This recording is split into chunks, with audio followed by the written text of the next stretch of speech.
আজ বৃহস্পতিবারের দিনে বা রাতে চুপি চুপি এই দোয়াটি 3 বার পড়ুন। গাইবে টাকা আসবে, ঋণ পরিশোধ হবে, দোয়া কবুল হবে, আশা আকাঙ্ক্ষা পূরণ হবে। বৃহস্পতিবারের দিন আল্লাহ পাক রব্বুল আলামিনের পক্ষ থেকে অসংখ্য অগণিত নিয়ামত প্রদান করা হয়ে থাকে। বৃহস্পতিবারের দিন আসমানের সকল দরজা উন্মুক্ত করে দেওয়া হয়।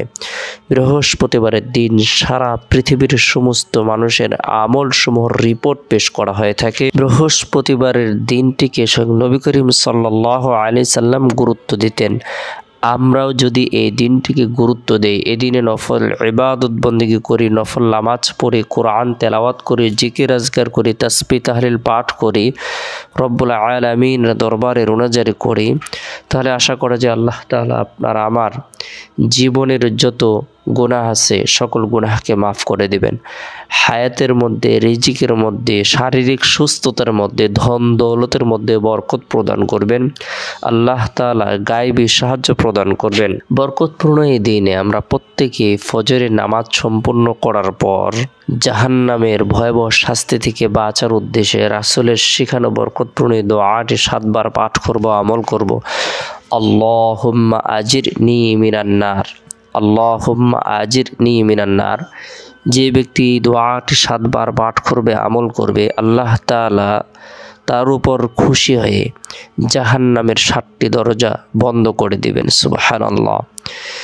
সে যদি এই দিনে ইন্তেকাল করে মারা যায়, আল্লাহ পাক রব্বুল আলামিন তার জন্য জান্নাত অবধারিত করে দিবেন।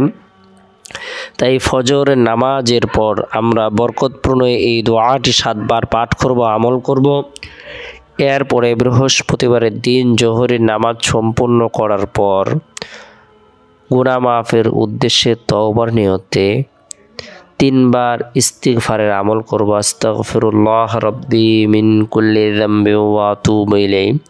যে ব্যক্তি তওবার নিয়তে গুনাহ মাফের উদ্দেশ্যে বরকতপূর্ণ এই দোয়াটি 3 বার পাঠ করবে, ইস্তিগফারের আমলের বরকতে আল্লাহ তাআলা তার জীবনের সগীরা এবং কবিরা গুনাহগুলোকে মাফ করে দিবেন। সুবহানাল্লাহ।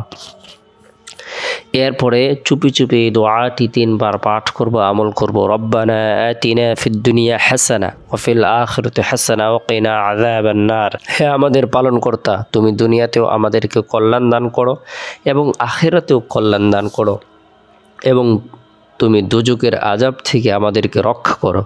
সূরা বাকারা আয়াত নং 201। যে ব্যক্তি গুরুত্বপূর্ণ এই দোয়াটি নিয়মিতভাবে আমল করবে, আল্লাহ তাআলা দুনিয়া এবং আখিরাতের সকল ধরনের কল্যাণ প্রদান করবেন, সফলতা দান করবেন, বরকত প্রদান করবেন, পেরেশানি দূর করে দেবেন।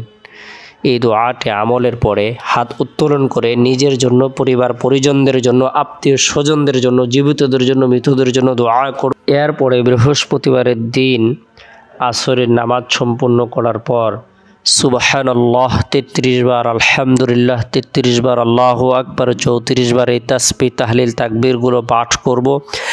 এরপরে বৃহস্পতিবারের দিন শেষ হওয়ার পর যে রাত আসে, এই রাতটি হলো ফজিলতপূর্ণ একটি রাত। এই রাত হলো জুমার রাত। এই রাতে আমরা যারা কোরআন পড়তে পারি, আমরা সূরাতুল মুলক তেলাওয়াত করব। তাবারাকাল্লাযী বিয়াদিহিল মুলক ওয়া হুয়া আলা কুল্লি শাইইন কাদির।